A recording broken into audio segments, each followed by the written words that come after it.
University grant commission UGC के नए equity नियमों के खिलाफ उत्तर भारत के कुछ हिस्सों में बुधवार को भी विरोध प्रदर्शन जारी रहा। इन नियमों पर जनरल कैटेगरी के छात्रों के साथ भेदभाव का आरोप है। उत्तर प्रदेश के देवरिया में बड़े पैमाने पर प्रदर्शन हुए और रायबरेली में एक बीजेपी पदाधिकारी ने अपने पद से इस्तीफा दे दिया। रायबरेली में बीजेपी किसान मोर्चा के सलोन मंडल अध्यक्ष श्याम सुंदर त्रिपाठी ने नए नियमों के विरोध में अपने पद से इस्तीफा दे दिया। 25 जनवरी को प्रधानमंत्री और पार्टी नेताओं को लिखे अपने इस्तीफे में उन्होंने कहा कि वह नए नियमों से असंतुष्ट है, जिन्हें उन्होंने हानिकारक और विभाजनकारी बताया। कौशाम्बी में सवर्ण सेना के एक स्थानीय पदाधिकारी के विरोध प्रदर्शन का एक वीडियो सोशल मीडिया पर वायरल हो रहा है।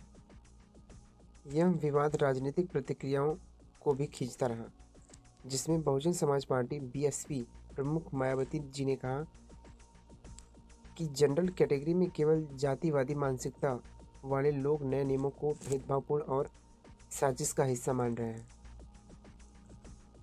बुधवार सुबह सोशल मीडिया पर पोस्ट किए गए एक बयान में सुश्री मायावती ने यह भी कहा, पार्टी का यह भी मानना है कि ऐसे नियमों को लागू करने से पहले सभी को विश्वास में लेना बेहतर होता है और इससे देश में सामाजिक तनाव नहीं बढ़ता। सरकारों और सभी संस्थानों को इस पद पर ध्यान देना चाहिए। बीएसपी प्रमुख ने दलित समुदाय और पिछड़े वर्गों के लोगों को इन श्रेणियों के स्वार्थी और बिकने वाले नेताओं से सावधान रहने की चेतावनी दी, जो इस स्थिति के बारे में भड़काऊ बयान दे रहे हैं। उन्होंने दलित और पिछड़े वर्गों के लोगों से ऐसे मामलों में ऐसे राजनेताओं द्वारा गुमराह न होने की अपील की है। आलोचकों ने यूजीसी नियमों में जाति आधारित भेदभाव की परिभाषा की ओर इशारा करते हुए तर्क दिया कि यह केवल अनुसूचित जाति, अनुसूचित जनजाति और अन्य पिछड़े वर्ग समुदायों के लोगों को जातिगत भेदभाव के बारे में शिकायत करने की अनुमति देता है।